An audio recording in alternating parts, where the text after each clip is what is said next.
I'm Dr. David Paige, here to talk about the reading term accumaticity.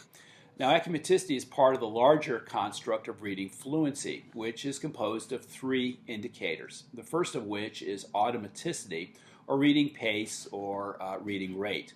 The second indicator of fluency would be word identification accuracy, being able to pronounce the words correctly.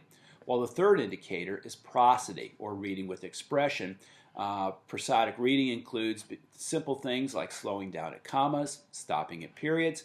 It also includes chunking words into appropriate phrases and applying expression as appropriate across the text. Accumaticity then is a mashup of the terms automaticity and accuracy. It would be synonymous with correct words per minute or reading or words correct per minute. Accumaticity, though, is not fluency because it does not include the term prosody.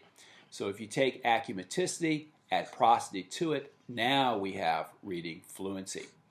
Now we know fluency is important to comprehension. It aids comprehension because it helps the reader direct their attention away from having to decode the words to being able to understand the author's message. Unfortunately, it is not sufficient for comprehension because there's so much more that goes into understanding a text than simply reading it fluently.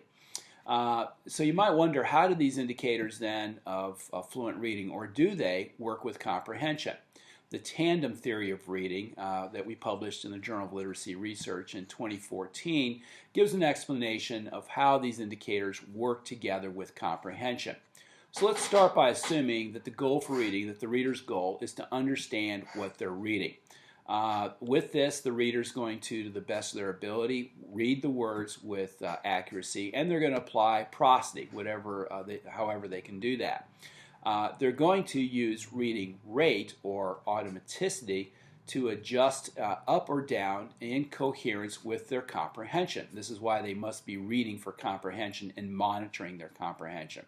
So let's do an example. Let's take, for example, a text that the reader is they're familiar with the content, they might have extensive background knowledge on it. The text is pretty simple for the reader to read.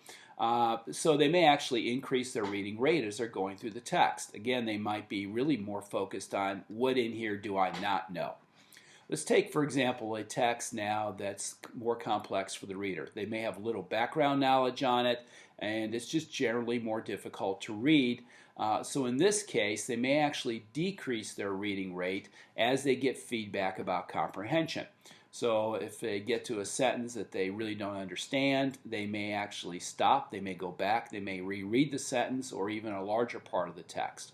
So in essence, the reader is using reading rate to slow down, again, as they get feedback on their reading comprehension.